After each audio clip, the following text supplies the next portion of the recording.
오늘도 김영남 문학 채널을 찾아주신 여러분 반갑습니다. 안녕하세요. 앞으로 몇 해 동안은 외향적으로는 낭만주의적이라고 할 수 있는 작품들을 창작한 나도양님의 소설을 낭독해 드리려고 합니다. 위키백과를 참조하여 잠시 작가 소개를 해드리겠습니다. 소설가 나도양은 1902년부터 1926년까지 25년의 짧은 생을 살고 작고하신 대표적인 근대소설의 낭만차 작가라고 할 수 있습니다. 본명은 나경손이며 필명은 나빈이죠.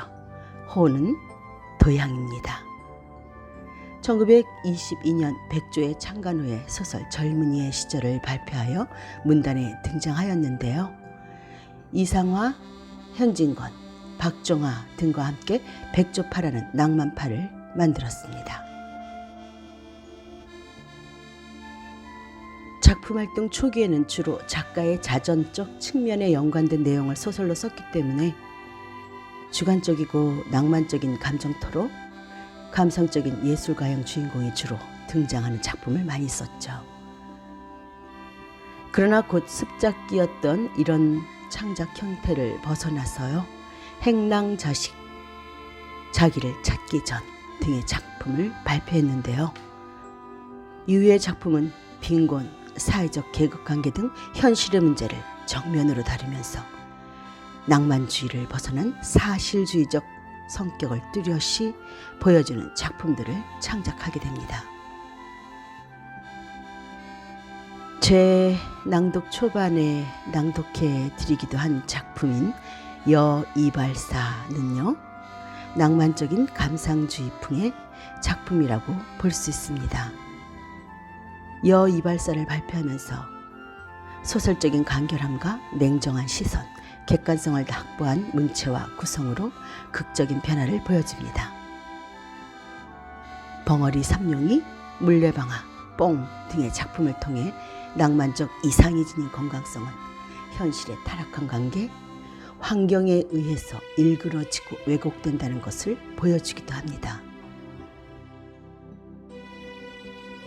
나도양의 주요 작품으로는요, 물레방아, 뽕, 벙어리 삼룡이, 별을 안거든 울지나 말걸 등이 있는데 민중들의 슬프고 비참한 삶에 초점을 맞춘 작품들입니다.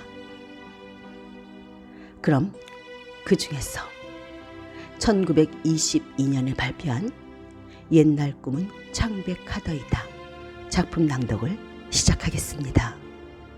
낭독과 함께 여유로운 시간 되십시오.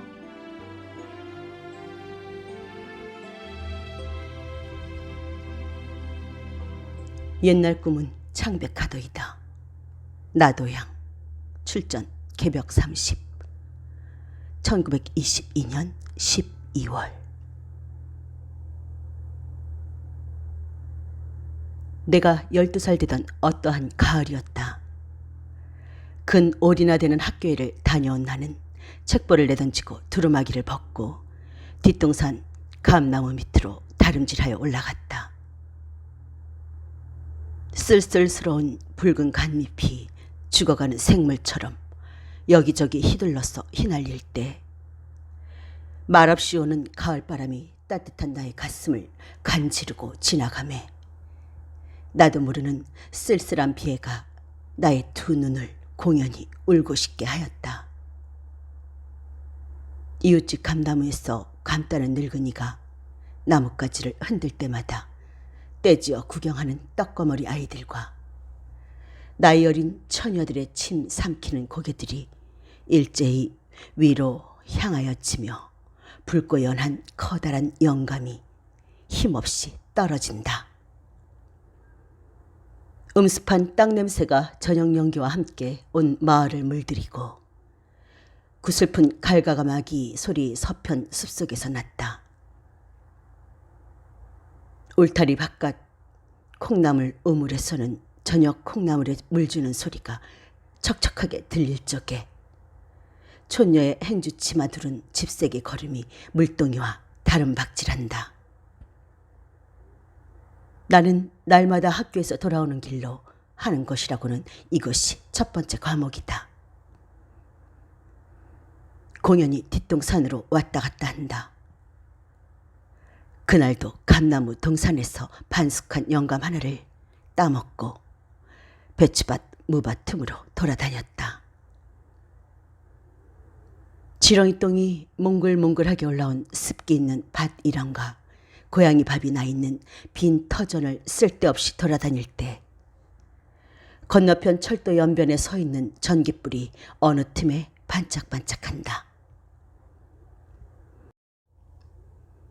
그때 증신씨는 나의 아우가 뒷문에 나서면서 부엌에서 밥투정을 하다 나왔는지 10손가락과 입 가장자리에는 밥알 투성이를 하여가지고 딴 사람은 건드리지도 못하는 저의 백동 숟가락을 거꾸로 들고 서서 언니 밥 먹으래 하고 내가 바라보고 서 있는 곳을 덩달아 쳐다본다. 그래 하고 대답을 한 나는 아무 소리도 없이 마루 끝에 가앉으며 차려놓은 밥상을 한 기퉁이 점령하였다. 밥 먹는 이라고는 우리 어머니와 일해주는 마누라와 나와 나의 5살 먹은 아우뿐이다. 소학교 4학년을 다니는 내가 무엇을 알며 무엇을 감득할 능력을 가졌으며 안다 하면 얼마나 알고 감득하면 몇 푼어치나 감득하리요. 그러나 웬일인지 그때부터 나의 어린 마음은 공연히 쓸쓸하고 우울하여졌다. 나뭇가지 하나가 바람에 흔들리는 것이나 저녁 참새가 처마 끝에서 옹송거리고 제재거리는 것이나 한가한 옥외가 길게 목느려 우는 것이나 하늘 위에 솟는 별이 종알거리는 것이나 저녁달이 눈 위에 차디차게 비치인 것이나 차르륵거리며 흐르는 냇물이나 더구나 나무 잎사귀와 채소 잎사귀에 얽힌 백루에 번지르르하게 흐르는 것이 왜 그리 그 어린 나의 감정을 창백한 감상의 와중으로 쳐들어 박는지. 약한 심정과 연한 감정은 공연한 비애 중에서 때없는 눈물을 흘리었었다. 그것을 시상에 바라라 할는지 현모 유언한 그 무슨 경역을 동경하는 첫 번째 동구일는지는 알지 못하겠으나 어떻든 나는 다른 이의 어린 때와 다른 생애의 일절을 밟아왔다. 그러나 그것은 몽롱한 과거이며 흐릿한 기억이다. 그날 저녁에도 어두침침한 마루 끝에서 갓 지은 밥을 한 숟가락, 2숟가락 퍼먹을 때 공연히 쓸쓸하고 적적하다. 어렴풋한 연기 냄새가 더구나 마음을 괴롭게 한다. 침묵이 침묵을 낳고 침묵이 침묵을 이어 침침한 저녁을 더 어둡게 할 때 나는 웬일인지 간지럽게 그 침묵이 싫었다. 더구나 초가집 처마 끝에서 이리 얽고 저리 얽어놓은 왕거미 한 마리가 어느덧 나의 눈에 뜨일 때에 나는 공연히 으쓱하여 무엇을 생각하시는지 입에 든 밥만 씻고 계신 우리 어머니의 얼굴만 쳐다보았다. 그리고 코를 손등으로 씻어가며 손가락으로 반찬을 집어먹는 나의 아우의 얼굴을 바라보았다. 할멈, 물 좀 떠오게 하는 소리가 우리 어머니 입에서 떨어지며 그 흉한 침묵이 깨지었다. 할멈은 행주 치맛자락에 손을 씻으며 대접을 들고 부엌으로 내려가더니 소뚜껑 소리가 한번 덜컹하고 숭늉 한 그릇을 들고 나온다. 어머니는 아무 소리 없이 그 물을 나에게다 내미시면서 물 말아 먹으련 하시니까 물어보신 나의 대답은 나오기도 전에 나의 동생이 어리광 부리는 그 소리로 물 하고 물그릇을 가로채 간다. 엎질러진다. 언니 먹거든 먹거라. 하시는 어머니의 권고는 아무 효력이 없이 왈칵 잡아당기는 물그릇은 출렁하더니 내 동생 바지 위에 들어부었다. 그 일 찰나간에 우리 네 사람은 일제히 물러앉으며 에그 하였다. 어머니는 걸레 하며 할멈에게 손을 내미신다. 글쎄 천천히 먹으면 어때서 그렇게 발광이냐 하시며 상을 찌푸리시고 할멈이 집어주는 걸레를 집어 나의 아우의 바지 앞을 털어주신다. 때가 묻은 바지 앞을 엉거주춤하고 내밀고 있는 나의 아우는 다만 두 팔만 벌리고 서서 아무 말이 없다. 나는 미안하여 그리하였던지 동생의 철없이 날뛰는 것이 우스워 그리하였던지 밥은 먹지 못하고 다만 상에서 저만큼 떨어져 앉았다가 석유 등잔에 불만 켜놓고서 다시 밥상으로 가까이 올 때 에이그 다리 아파. 저녁을 인제야 먹니? 하며 마당으로 들어오는 이는 우리 동생 할머니시다. 손에는 나무로 만든 책보를 들고 발에는 구두를 신고 머리를 쪽진대는 은비녀를 꽂았다. 키가 짝달막한데다 머리가 희끗희끗한데 검정 치마가 땅에 거의 끌리게 된 것을 보니까 아마 오늘도 꽤 많이 돌아다니신 모양이다. 어서 오십시오 하며 들던 숟가락을 놓고 일어나시는 이는 우리 어머니시다. 많이 모십니까? 하고 집세기를 씻는 이는 할멈이다. 마루창이 뚫어져라 공둥공둥 뛰며 할머니 할머니를 부르는 것은 나의 아우다. 나는 숟가락을 입에 문 채로 다만 빙그레 웃으면서 반가워하였다. 마루 끝에 할머니는 걸터 앉으셨다. 할멈은 걸레로 마룻바락을 훔치는 사이에 어머니는 부엌으로 내려가셨다. 그릇 소리가 덜거덕 난다. 피곤한 가슴을 힘없이 내려앉히시며 한숨을 휘 하고 내쉬신 할머니는 무슨 걱정이나 있는 듯이 부엌을 향하여 그만두어라. 내 밥은 아직 먹고 싶지 않다 하신다. 어머니는 부엌에서 상을 차리시더니 왜 그러셔요? 조금 잡숫지요. 아니다. 저기서 먹었다. 오늘 교인 신방을 하느라고 이리저리 다니다가 명철의 집에를 들렸더니 국수장국을 끌어내서 한 그릇 먹었더니 아직까지도 배가 부르다.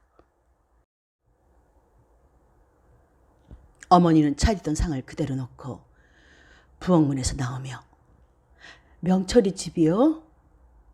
그래 그 어머니가 편찮다더니 괜찮아요? 이제는 다 낫더라. 그것도 하느님 은혜로 나은 것이지. 우리 할머니는 그 동네 교회 전도 부인이다. 우리 집안은 본래 우리 할아버지와 우리 아버지 사이가 좋지 못하여 따로따로 떨어져 산다. 그리고 우리 할머니는 열심 있는 교인이요 진실한 신자이지만은 우리 아버지는 종교에 대하여 냉혹한 비평을 하는 사람이었다. 우리 할머니는 본래 교육이 있지 못하다. 있다 하면 구식가정에서 유교의 전통을 받아오는 교육이었을 것이며 안다 하면 한문이나 국문 몇 자를 짐작할 뿐이요. 새로운 사조와 근대 사상이라는 옮기기도 어려운 문자가 있는지도 알지 못할 것이다. 그러나 나는 그 12살 되던 그 해에는 다만 우리 할머니를 한계 예수 믿는 여성으로 알았었으며 하느님이 부리는 따님으로만 알았었다. 종교에 대한 견해라든지 신앙이란 여하한 것인지를 알지 못하였다. 나도 예수교 학교를 다니므로 자기의 선생을 절대로 신임하고 자기의 학교의 교풍을 절대로 존중하였었다. 그리고 예수의 십자가에 흘렸던 붉은 피가 참으로 우리 인생의 더러운 죄를 씻었으며 수염 많은 할아버지 같은 하느님이 참으로 우리를 내려다보시고 계신 줄 알았었다. 날마다 아침 성경 시간과 주일 학교에서 선생에게 들은 바가 참으로 나의 눈앞에 환상으로 나타났었으며 유대 풍속을 그린 성화가 과연 천당, 지옥, 성지, 낙토의 전형으로 보이었었다. 그것이 나에게 어떻든 무슨 인상을 준 것은 사실이니 천사를 생각할 때는 반드시 서양 여자를 그린 그 채색칠한 그림이 나의 눈앞에 나타나 보이며 예수가 십자가에 못 박혀 돌아간 것을 생각할 때에는 시뻘건 육괴가 시안을 부릅뜨고 초민과 고통의 극도를 상징하는 그의 표정과 비린내나고 차디찬 피가 흐르는 예수의 죽음이 만인의 입과 천년의 세월을 두고 성찬하며 추앙 경모의 그 부르짖음의 소리가 그 어린 나의 귀와 나의 심 안에 닿을 때에도 그것은 고통으로 보이지 않았으며 초민으로 보이지 않았으며 비린내나는 붉은 피 보혈로 보였으니 무서운 시체를 그린 그 그림이 도리어 나의 어린 핏결 속에 무슨 신앙을 부어주었었다. 그때의 나의 기도는 하느님이 들었으며 그때의 나의 죄는 예수가 씻었었다. 그것이 결코 지금의 나를 만족시키며 지금 나에게 과연 신앙을 부어주지는 않는다 하더라도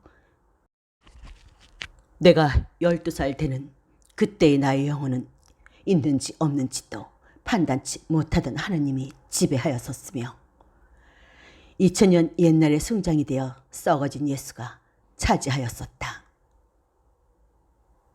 그때의 나의 영혼은 나의 영혼이 아니고 공명의 하느님의 것이었으며 그때의 나의 생은 나의 생이 아니며 총록까지 없어진 예수의 생이었다. 그때의 나는 약자였으며 그때의 나는 피정복자였다. 무궁한 우주와 조화를 이룬 자이었으며 명명무한대한 대세계에 나의 생을 실현한 능력을 빼앗긴 자이었다. 명명한 대공을 바라볼 때 유대식 건물의 천당을 동경하였을지라도 자 심상이의 낙토는 몰랐으며 사후의 영생은 구하였을지라도 생하여서 영생을 알지 못하였다. 사는 생의 척도됨을 알지 못하고 생이 도리어 사후의 희생으로 알았었다. 산상의 교훈과 포도동산의 교훈을 듣기는 들었으나 12살 먹은 나의 호기심을 끌기에 너무 현명하였으며 애의 복음과 자아의 희생을 역설함을 듣기는 들었으나 나에게 과연 심각한 감화를 주지는 못하였었다. 성경의 해석은 일종 신화로 나의 귀에 들렸으나 그 무슨 신앙을 주었으며 성화를 그린 종이 조각은 한개 완구가 되었으나 빼기 어려운 우상을 나의 심전에 그려 주었다.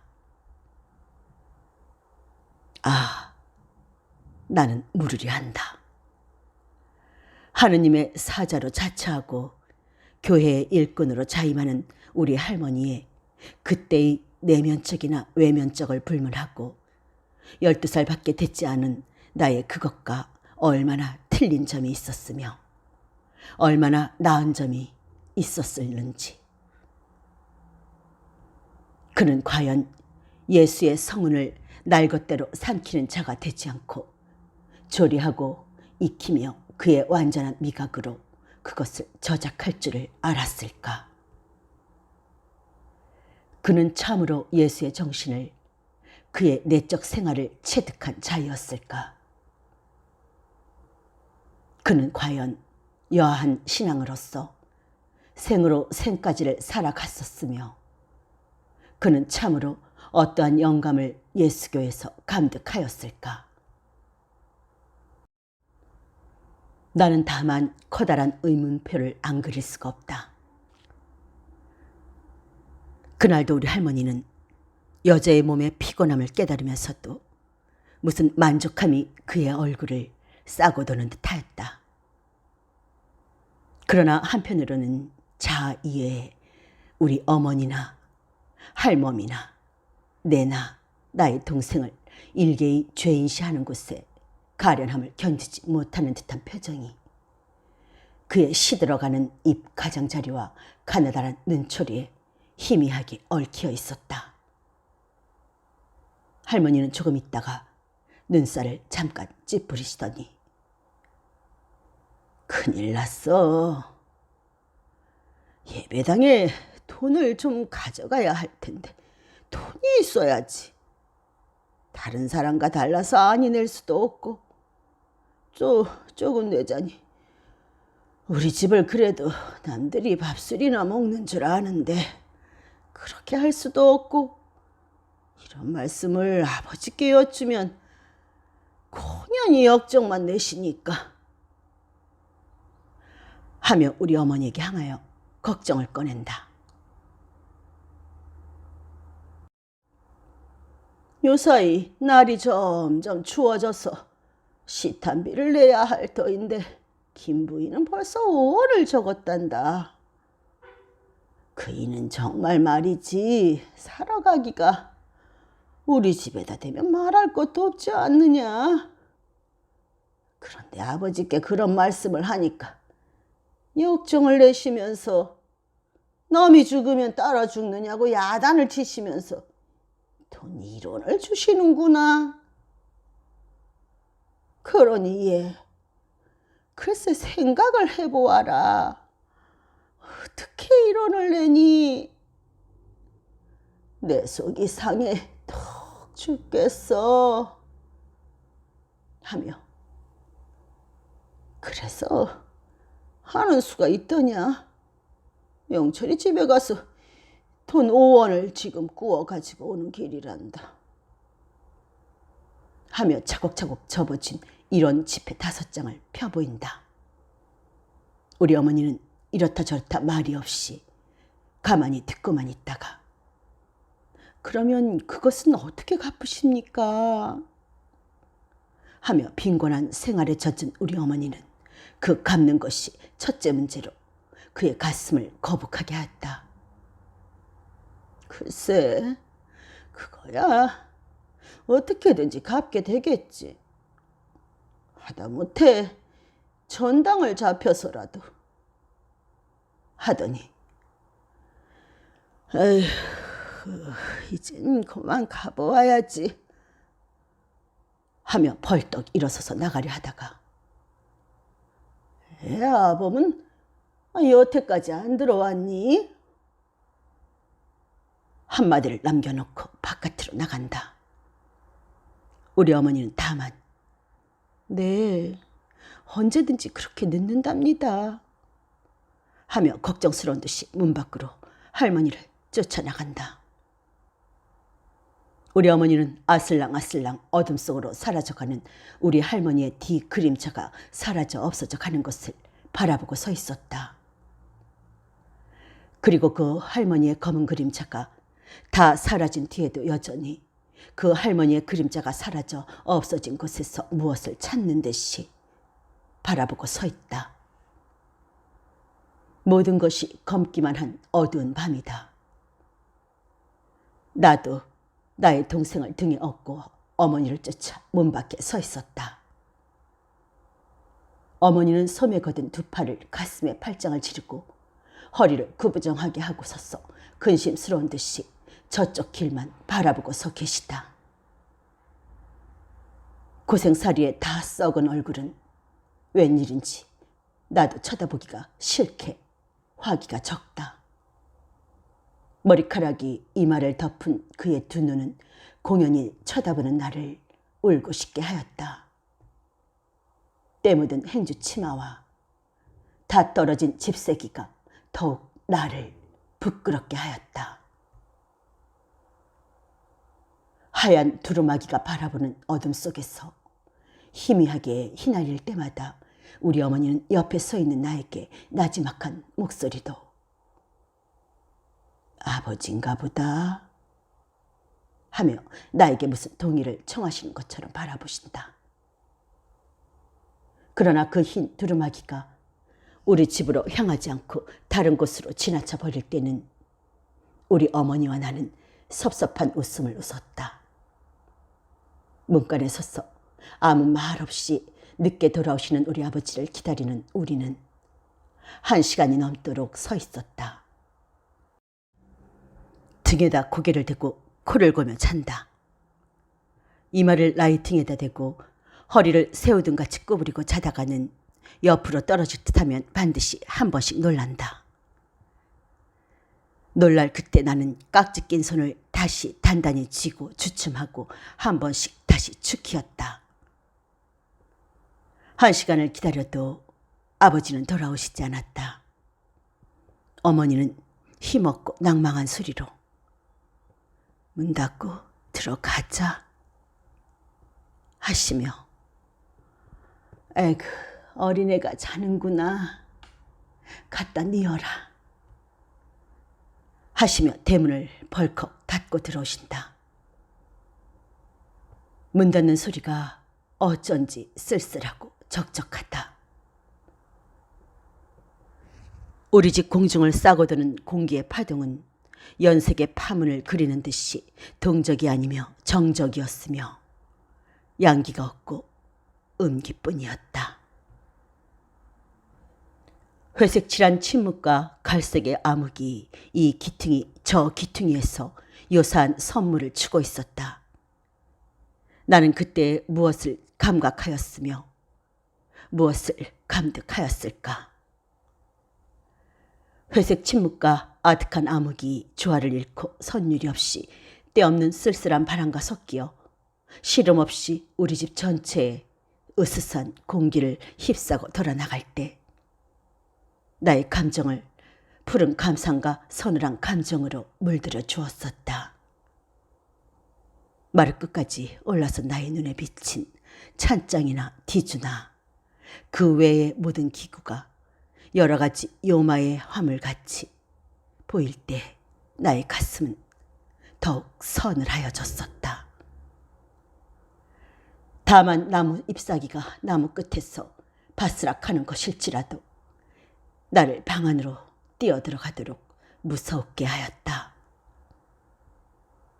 어머니가 등잔불을 떼어들고 나의 뒤를 쫓아 들어오실 때 그 불에 비친 나의 어두운 그림자가 저쪽 담벼락에서 어른어른 하는 것까지 나의 머리끝을 으쓱하게 하였다. 그러나 그 정숙과 공포가 얽힌 나의 심정을 풀어주고 녹여주는 것은 나의 뒤에 서 있는 에이 신 같은 우리 어머니의 부드러운 사랑의 힘이었다.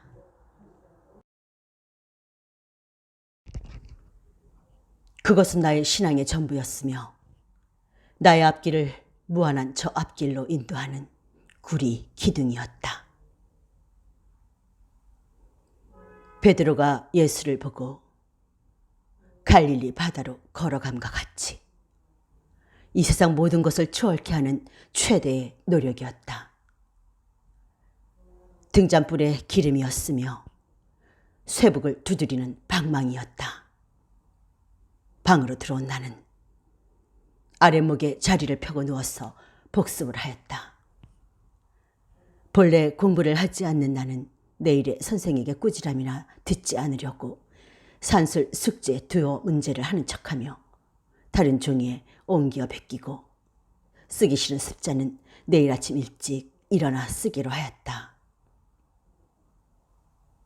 나의 동생은 발길로 나의 허리를 치르면서 이리 뒤척 저리 뒤척 이리 띠꿀 저리 띠꿀 남의 덮은 이불을 함부로 끌어다가 저도 덮지 않고서 발치에다 밀어던진다.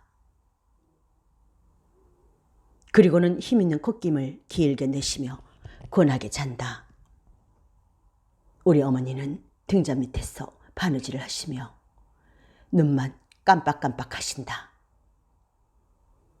할멈은 발치에서 고단한 눈을 잠깐 붙이었다.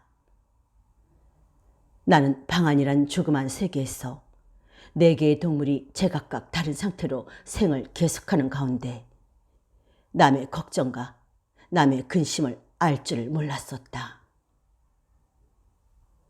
우리 어머니의 머릿속에는 과연 어떠한 심리 상태의 활동 사진이 그의 내막의 빛이었으며 늙은 할멈은 어떠한 몽중 세계에서 고생살이 잠꼬대를 하는지 알지 못하였다. 어린 아이의 단순한 머릿속에도 무서운 호랑이와 독리집 아이의 부러운 장난감을 꿈꾸는 줄은 알지 못하였다.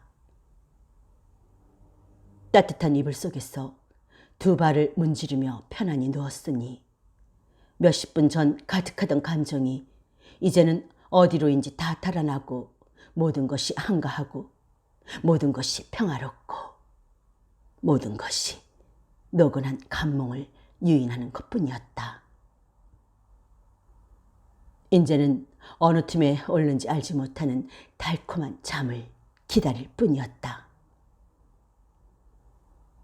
불그레한 등불 밑에 앉아서 바느질 하시는 어머니의 머릿속에 있는 늦게 돌아오시는 아버지를 기다리시는 초민과 지나간 일을 시간에 얽혔다 풀리었다 하는 기억과 연상과 기대와 동경에 헝클어진 심리는 알지 못하고 다만 재미있는지 기쁜지 의뢰 그래야 할 것인지 알지 못하는 무의식의 연장선이 나의 전신을 거미줄 얽듯 얽기를 시작하더니 나는 아무것도 몰랐다. 잠이 들었다. 어느 때가 되었는지 알지 못하게 든 잠이 마려운 오줌으로 인하여 어렴풋하게 깨었을 때였다. 이불을 들치고 엉거주춤 일어선 나의 귀에는 지껄지껄하는 사람의 목소리가 들리더니 등잔불에 부신 2 눈 사이로 우리 아버지의 희미한 윤곽이 보였다. 나는 반가운 마음에 아버지! 하였다. 그러나 우리 아버지는 젓가락으로 앞에 놓여있는 반찬을 뒤적뒤적 하시면서 나를 냉담한 눈으로 멀거니 쳐다보시기만 하시더니 무슨 불만한 점이 계신지 노여운 어조로 아버지인지 무엇인지 다 귀찮다. 어서 잠이나 자거라.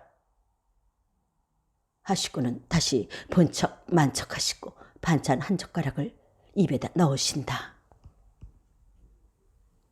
나는 얼굴이 핫핫하여 지도록 무참하였다. 나는 죄지은 사람같이 양심에 무슨 부끄러움이 나의 아버지를 쳐다보지 못하게 하였다. 숙몽에 취하였던 나의 혼몽한 정신은 한꺼번에 깨어지며 뻣뻣하던 2 눈은 기름을 부은 듯이 또렷또렷 하여졌다. 그때야 나는 우리 아버지의 붉은 얼굴을 보고 술 취하신 줄을 알았다. 어머니는 무참해하고 무서워하는 나의 꼴을 보시고 아버지를 흘겨 쳐다보시며 어린 자식이 반가워하는 것을 그렇게 말을 하니 좀 무참해하겠소. 어린애들에게일지라도 좋은 말 할 적은 한 번도 없지. 하시다가 다시 나를 향하시어 혼잣말 비슷하고 또는 누구더러 들어보란 듯이 너희들만 불쌍하니라.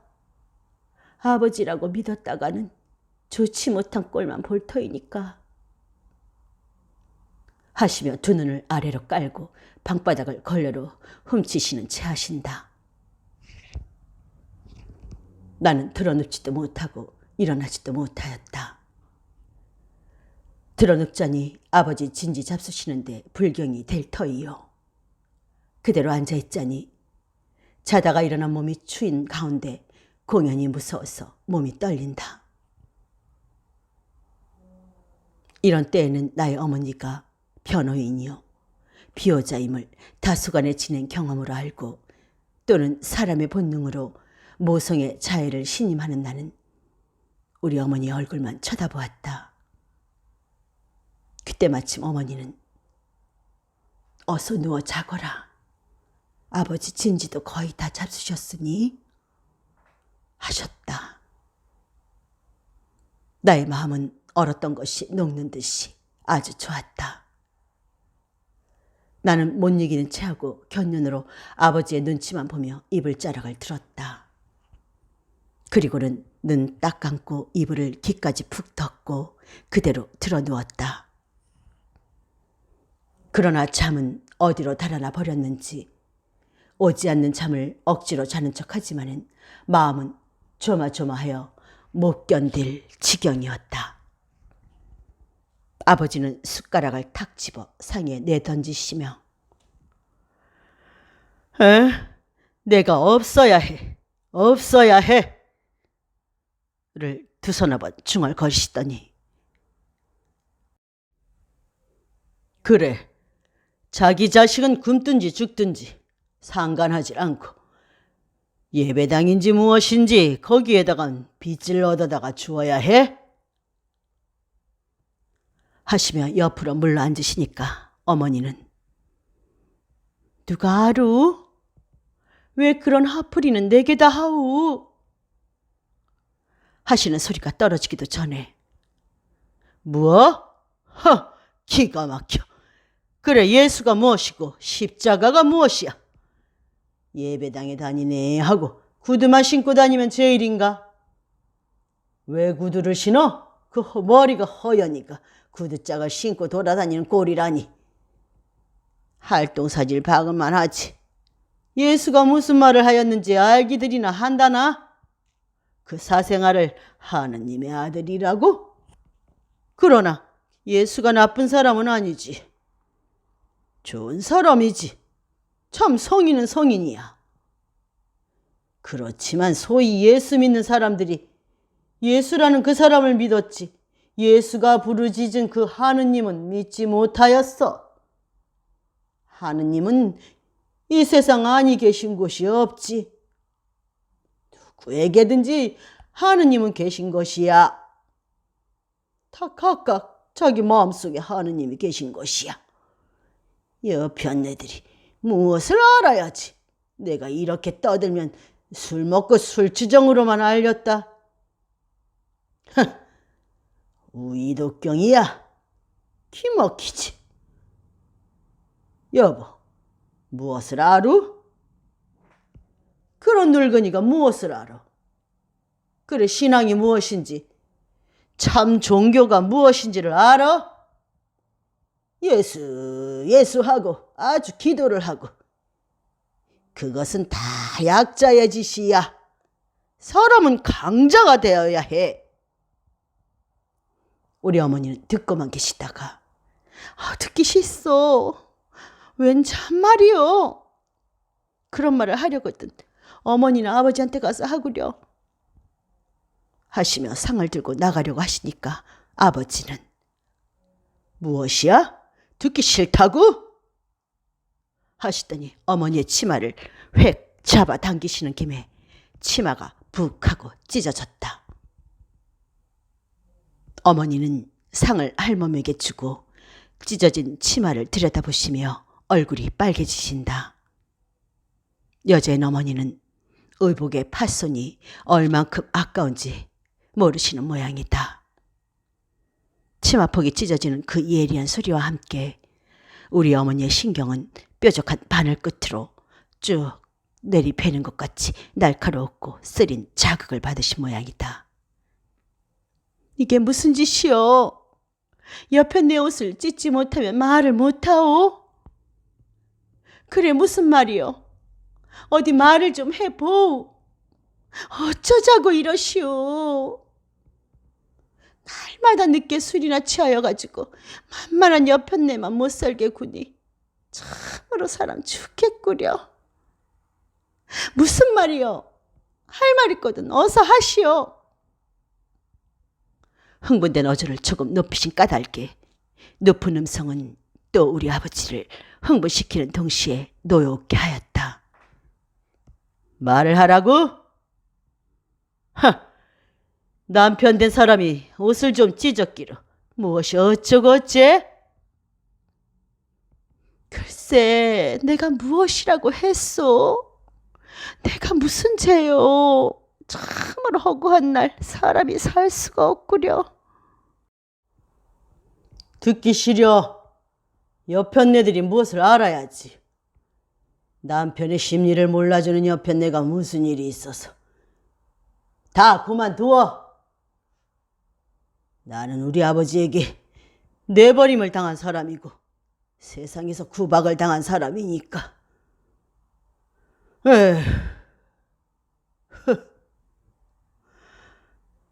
우리 아버지는 이렇게 떠드시다가 다만 한참 가만히 앉아 계시더니 벌떡 일어나시며 가만히 있거라. 참말 그대로 있을 수는 없어. 내가 가서 설교를 좀 해야지. 내가 목사 노릇을 좀 해야 해. 하고 모자를 쓰고 벌떡 일어나시며 문 밖으로 나가시려 하니까 어머니는 또다시 목소리를 고치시어 부드럽고 애원하는 중에도 조금 노기를 띄우신 말소리로 여보 제발 좀 그만두. 글쎄 이게 무슨 짓이오.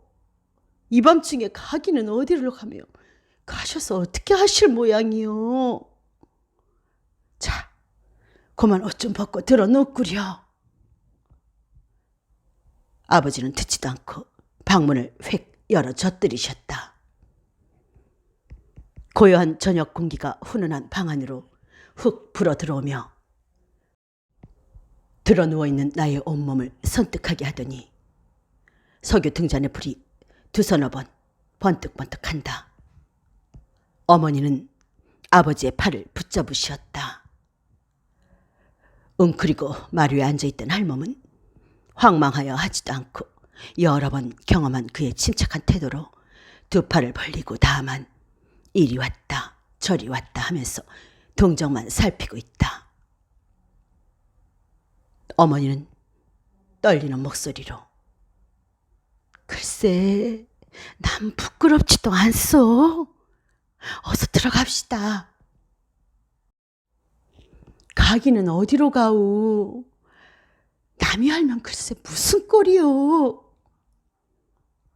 하는 말을 듣지도 않으시고 우리 아버지는 어머니의 팔을 획 뿌리치셨다. 어머니는 에크 소리를 지르시며 방문 밖에서 방 안으로 넘어지시며 한참이나 아무 말 없이 엎드려 계신다. 남 부끄럽다? 남 부끄러움을 당하는 것보다도 자기 양심에 부끄러운 짓을 하는 것이 더욱 부끄러운 것이야. 하시고 술 취하신 얼굴에 분기를 띠시고 또 한옆으로는 엎어져 일어나시지도 못하는 어머니를 다소간 가엾음과 미안한 마음이 생기시나 위신상 어찌하시지 못하는 어색한 얼굴을 돌이켜보지도 않으시고 문 바깥으로 나가신다. 나가시는 규칙 없는 발걸음 소리가 대문이 닫혀지는 소리와 함께 사라졌다. 할멈은 어머니를 붙잡아 일으키시며 다치지 않으셨어요? 하며 어머니가 애처로 보이기도 하고 또는 아버지의 술주정이 귀찮기도 하여서 상을 찌푸려 어머니를 들여다보시며 물어본다. 나도 그때야 이불을 벗고 일어나서 어머니를 보았다. 어머니는 일어나 앉으시기는 일어나 앉았으나 아무 말이 없으시다. 철 모르는 나의 아우는 말라붙은 코딱지를 떼떼 주먹으로 비비면서 힘없는 손가락을 꼼질꼼질하며 자고 있다.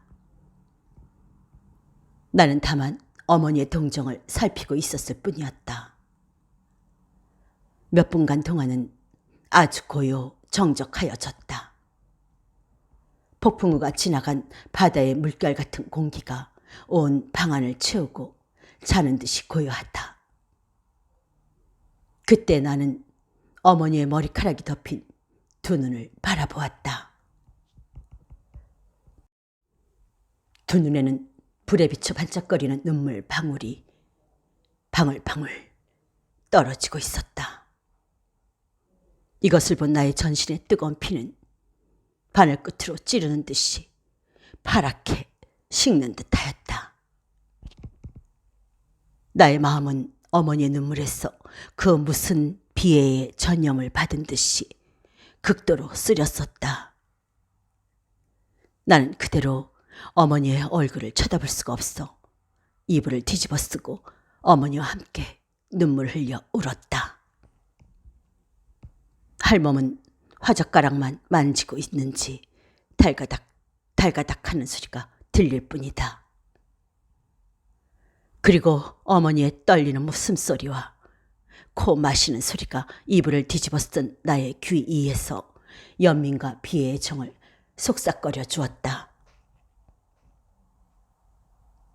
어머니는 한참이나 우시더니 코를 요강에 푸시고 이불을 다시 붙잡아 나와 나의 동생을 다시 덮어주시었다.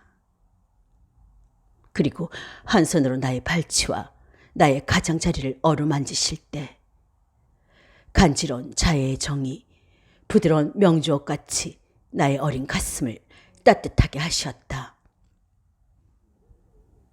이튿날 아침 우리 어머니는 나의 동생의 손을 잡고 나와 함께 우리 외가로 향하여 떠나갔다. 물론 아침도 먹지 않고 늦도록 주무시는 아버지의 아침밥은 할멈에게 부탁이나 하셨는지 의뢰 알아 할 할멈에게 집안일을 맡기시고 오리 남짓한 외가로 갔다. 가는 길에 나는 매우 기뻤었다. 무엇하러 가시는지도 모르는 어머니의 심정은 알지도 못하고 귀여워하시는 할머니를 만나러 간다는 것만 좋아서 앞장을 섰다. 그때 어머니는 하소연할 곳을 찾아가시는 것이었을 것이다. 팔자의 애소를 자기의 친부모에게 하러 가시는 것이었을 것이다. 일생을 의탁한 우리 아버지를 사랑하지 않는 것이 아니며 못 믿는 것이 아니지만은 발 아래 엎드려 몸부림할 만치 자기의 울분과 자기의 비애를 호소할 곳을 찾아 지금 우리 어머니는 우리 외가로 가시는 것이다.